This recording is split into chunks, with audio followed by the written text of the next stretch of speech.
Sa 6 na dekada ni Dolphy sa showbiz, pinahalakhak niya ang sambayan ng Pilipino sa kanyang mga kakaibang punchline at estilo at maging sa huling sandali ng kanyang naging habilin, ngumiti tayo tuwing siya'y ating aalalahanin. May news to go si Cedric Castillo. Bagets, forgets, may ngipin o toothless. Garantisado napatawa na nag-iisang hari ng komedya. Pamilyar ba sa inyo ang style na higup kape? Hindi mo siya katulong, sir. Siya ang kinuha kong magiging bagong bodyguard niyo. Sabay buga. May basa ako, sir. Di na rin bago sa kanya na isali sa katatawanan ang mga tinaguriang pulis patola.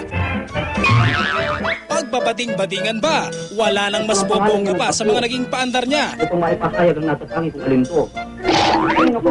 At kahit nga wala siyang punchline, hitsura pa lang ng karakter ni Mang Dolphy. Panalo na! Pero di lang sa comedy, may mga pauso itong si Mang Dolphy.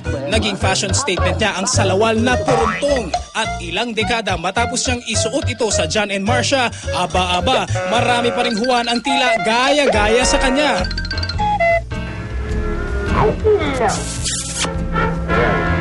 Sabi nila ang komedyante matinik sa babae. Ating mga puso magkalapit kung maaari magka-choke. Totoo ba ito, Mang Dolphy? Tungkol naman sa aking mga inibig,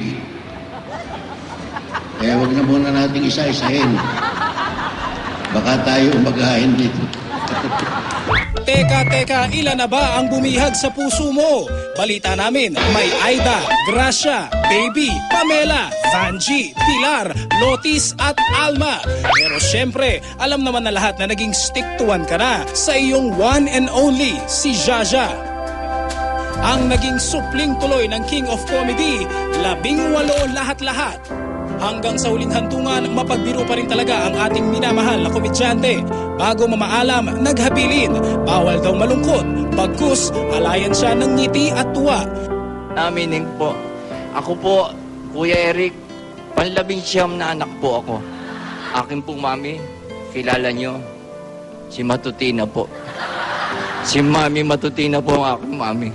Isang bagay na tila akmang-akmang pagpupugay sa nag-iisang hari ng komedya. Kaya ikaw dyan na nagluluksa, smile, tahan na, punasan na ang luha. Dahil ngiti ang gusto ni Mang Dolphy sa tuluyan niyang paglisan dito sa lupa. Cedric Castillo, GMA News.